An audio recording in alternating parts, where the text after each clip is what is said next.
Welcome to World Walkers Training. Today I will be discussing Lesson 6, which is practicing good psychic etiquette and stillness. So, the practice of psychic etiquette is imperative for being aware what is taking place within a meditation, dream, or astral travel. Due to some may have the ability to enter the dreams and meditations of others and directly influence them. As you learn meditation and astral projection, one can have the ability to consciously visit others without their knowledge. This is frowned upon and is an intrusion upon others.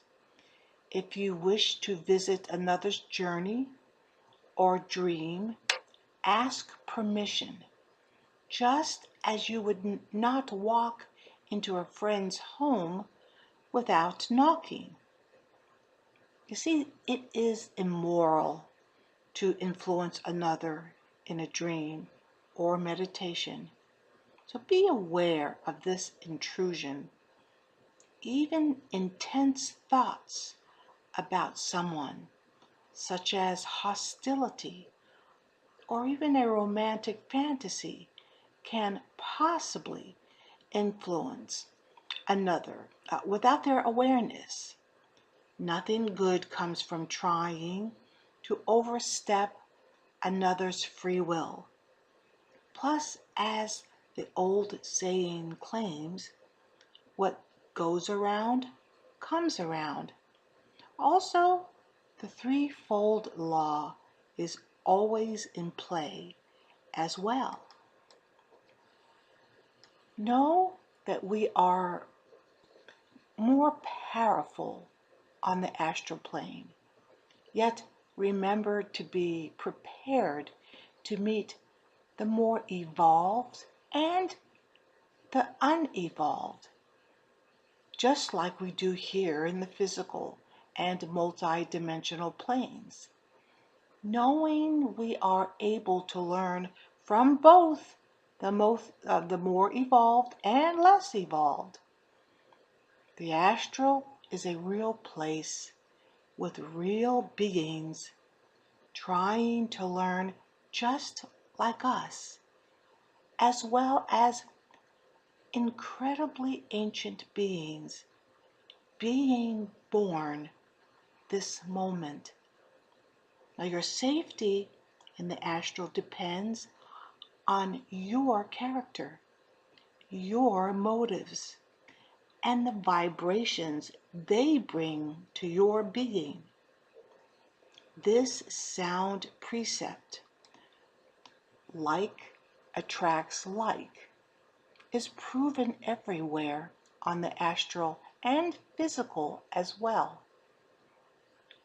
Crystal High Corral stated, quote, "The more evolved and ethical you are, the higher the levels you can reach in your work and exploration." Close quote. So thus, rigorous self-examination of your actions and your motives is required on a regular basis to advance humankind. Now I'm moving on to your worldview. You see, your worldview is the way you view reality or know about reality. Your worldview may be limiting your full potential, or it may be too difficult to perform an action you think you cannot perform. You may not believe you can indeed perform at a higher skill level, which stops growth. Some do not know their limiting beliefs about themselves, which blocks knowing what they are in reality. A radiant being equipped with everything needed to fulfill their life's missions. Meditation, dreams, and astral travel are reality and conscious expanders.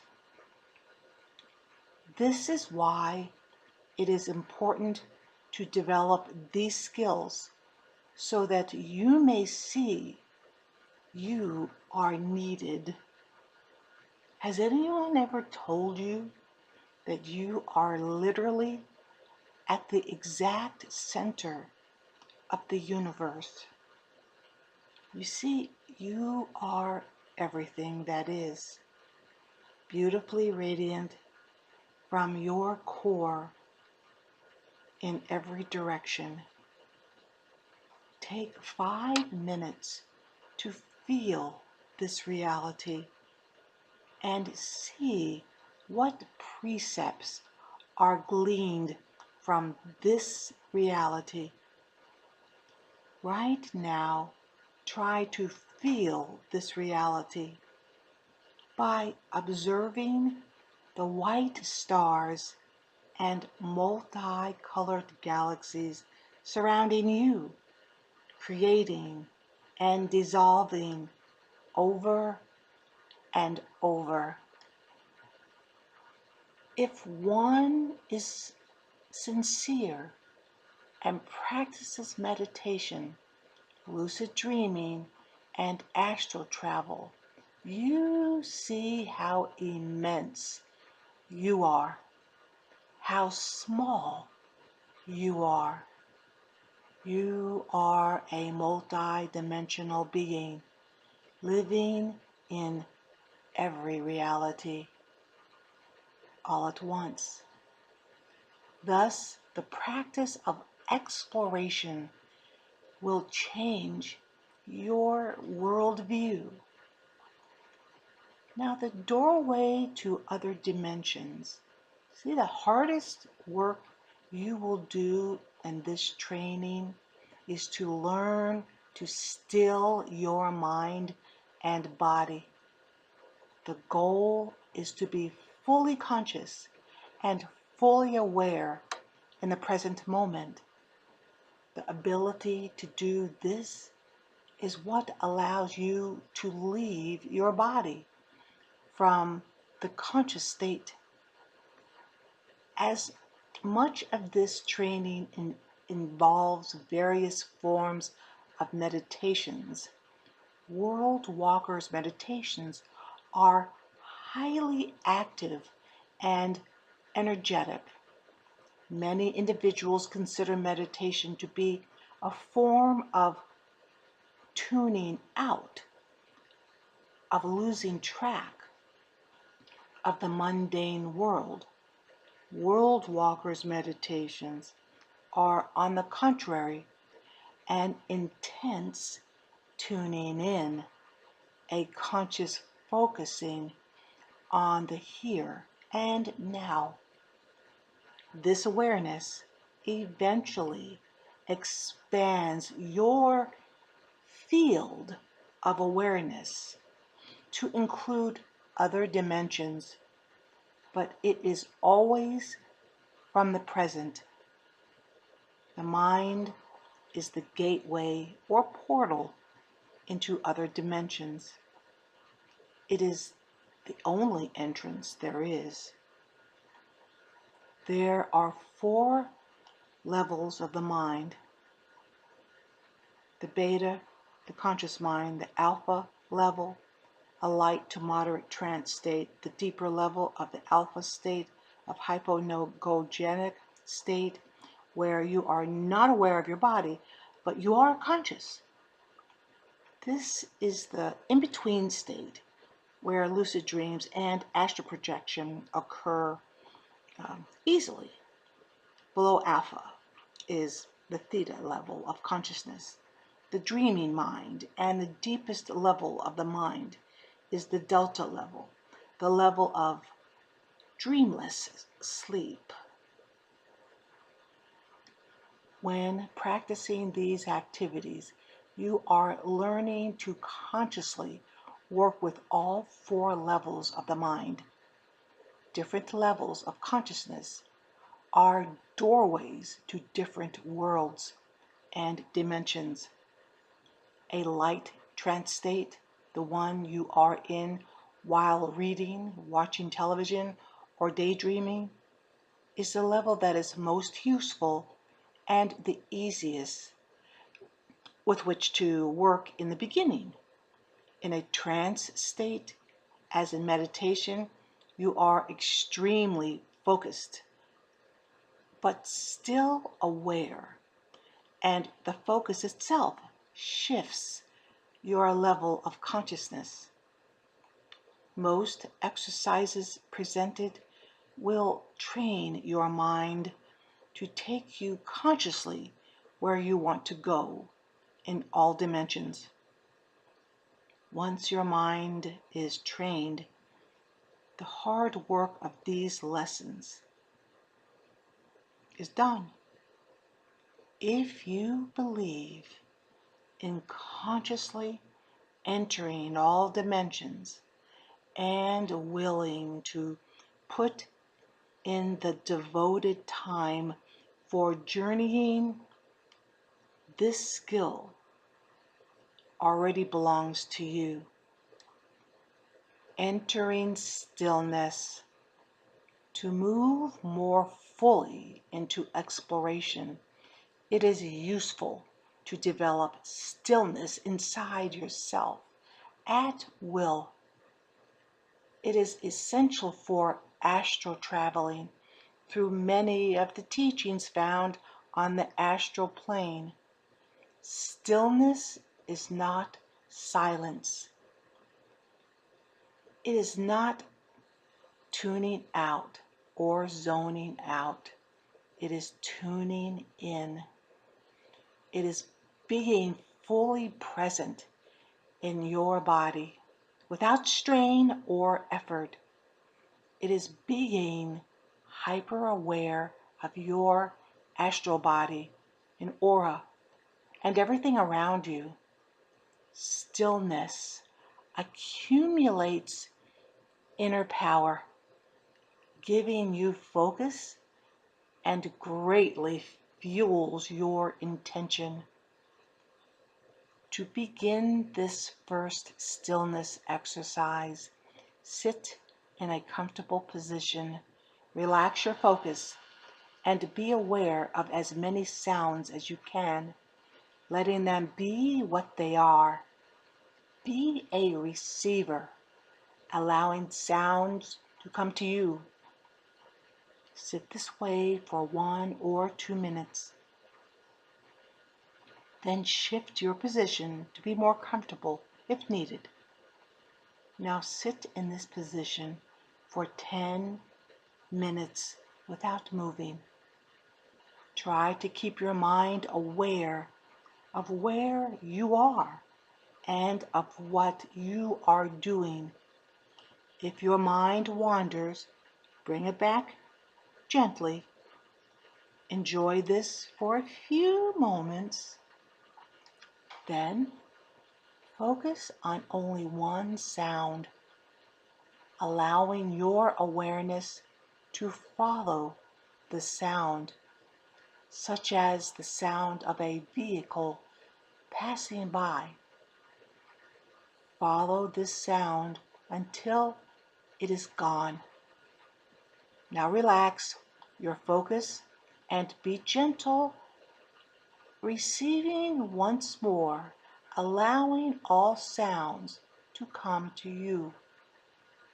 Go back and forth between relaxed receiving and focusing on a single sound at a time. With practice, you will find yourself in a delicate balance with what is going on around you, almost as though your consciousness was floating and touching the sounds. Do not try to force this. Allow this to happen.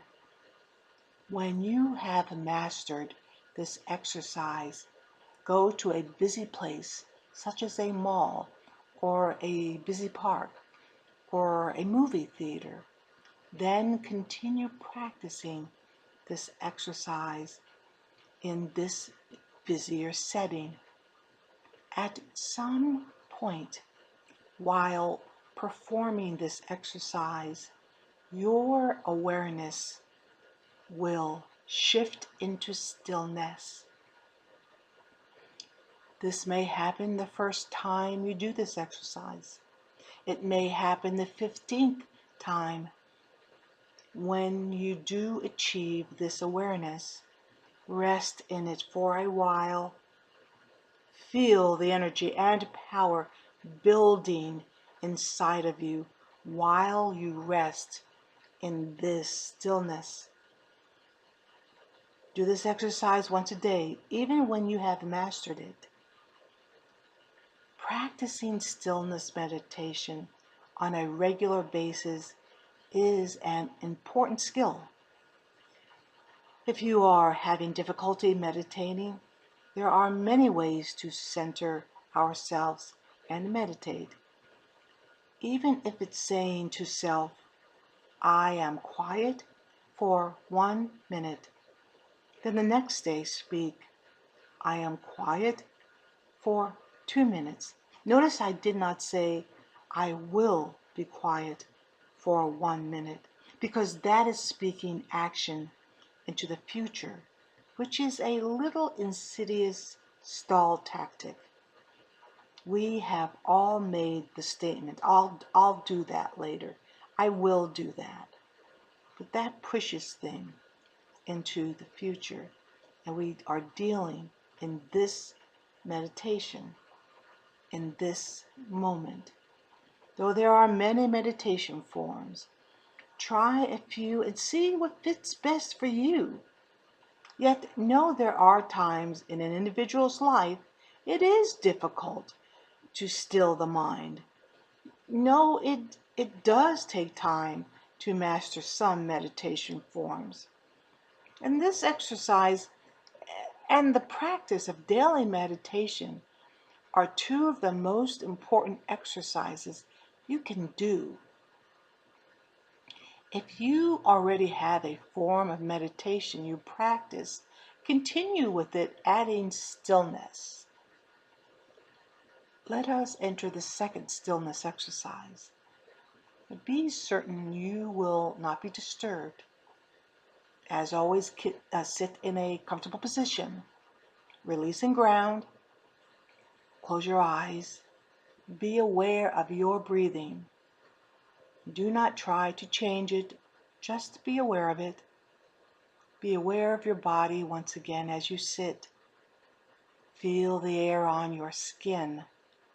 Listen to your heartbeat.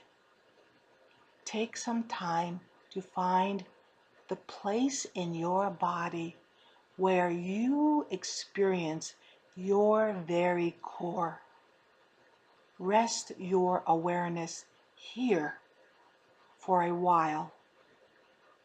If thoughts intrude, imagine them as clouds just floating by. Do not resist them, just let them pass. Now rest your awareness in the area between your eyebrows, the home of your third eye. Gently hold your attention there for 10 to 15 minutes. When you are finished, open your eyes, move about, and stretch your body. Be sure to ground and center yourself. Due to most of your work is within conscious meditation, lucid dreams, and astral travel, it is essential our morals are stellar and our skills have been mastered. It takes much time and devotion to learn and apply each practice. Meditation is important because this is where we learn the other half of every lesson we learn in the physical realm. On the astral plane, we are taught and teach others of what we have learned regarding reality. We are explorers communicating with all positive beings through lucid dreams and astral travel. For world walkers, this active meditation approach produces eternal results as it takes many lifetimes to learn everything we select to learn. These are the main reasons world walkers spend much time in meditation and are devoted to the service of others. If you think you do not need to meditate to learn about reality, then this is your truth and this is your reality. If you need a good reason to meditate actively, here is one reason. Learning and experiencing your reality fully is everything. Once you have mastered the skills discussed in previous lessons, you will be ready to walk through the portals consciously, not spontaneously, but deliberately with a purpose.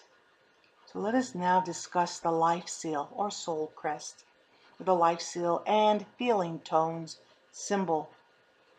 So after creating your psychological safe space, which we've already talked about in previous lessons, and practicing how to push through the World Walker sigil, which we talked about in previous lessons, it is time to create your personal life seal. According to late psychic Edgar Cayce, the life seal is an image you create that contains personal symbols for you, which reflect your values and goals for this lifetime. Consider these symbols your soul's crest. I would suggest including a symbol of your feeling tones, those personal patterns of your unique energy. Draw both life seal and feeling tones symbols at the same time. To begin this work, consider your values and goals for this lifetime. See if you can become aware of any recurring patterns in your life, listing each value and goal as you understand them, sketching various symbols that might represent your values, your goals, your patterns. Do this exercise in a relaxed, playful state of mind. Ask your spirit guides, animal totems, and beloved ancestors to help identify your goals. See if you can find a symbol for your feeling tones. Everyone has feelings and leaves an important imprint for everyone. Does your feeling tone show up like a fire that burns everything in sight? Or are your feeling tones like a river that sustains everything it touches? Or are your feeling tones bricks that build walls or bricks that build bridges? Does your feeling tones lift you to new heights, or do they knot you in a pretzel?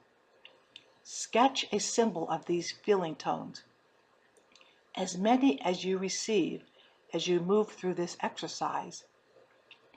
Now do several sketches of what your life seal may look like. It can be oval, round, rectangular, square, or organic.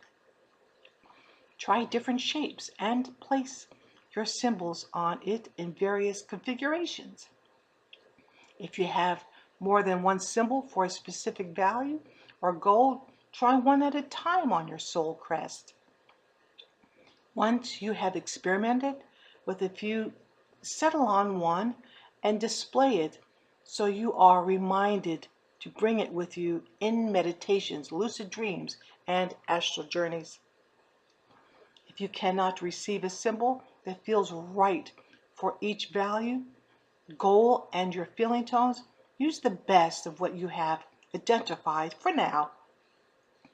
If you have nothing for a value, goal, or your feeling tones, leave it blank for now. Just do the best you can for the moment. Pay attention to any guidance. Willingly consider and receive this information.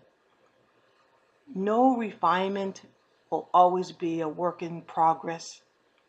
You may be able to identify everything and create all the symbols the first time you work on this activity, or information may come to you spontaneously, or it may take you months to be satisfied with your life seal.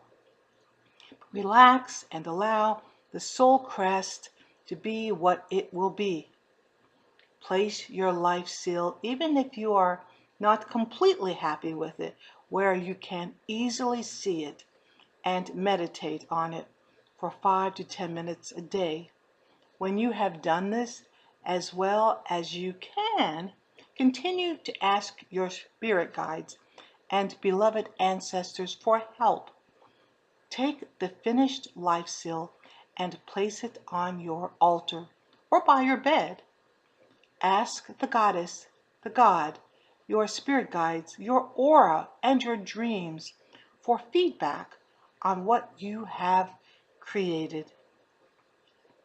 This will pull you into alignment with your life seal's frequencies and truly speed your spiritual growth. Ask how you will use your life seal. What does it reveal to you? You may ask also, use it for protection or cleansing your ritual space or bed. You can absolutely use both symbols as portals or keys to journey to the other dimensions. Now that you have created or found your safe space and created your life seal and feeling tone symbols, as well as practicing going through the World Walker's portal through the sigil, you are now ready to travel the path to the World Walker's temple. And I leave you to this one little thought. You know, when both Crystal and I mention mastery of a skill, we're not talking about perfection. In fact, perfection is an untruth. The old term, practice makes perfect, is an untruth. Practice causes one to improve a skill, then eventually mastering it, or it can be said practice makes mastery. So when it is stated mastery is expected, this does not mean perfection. Nothing is perfect. Now, there are moments of perfection when you gaze upon a magnificent sunset or catch a 10-foot wave, even if it is just for a few seconds. Until next time, blessed be.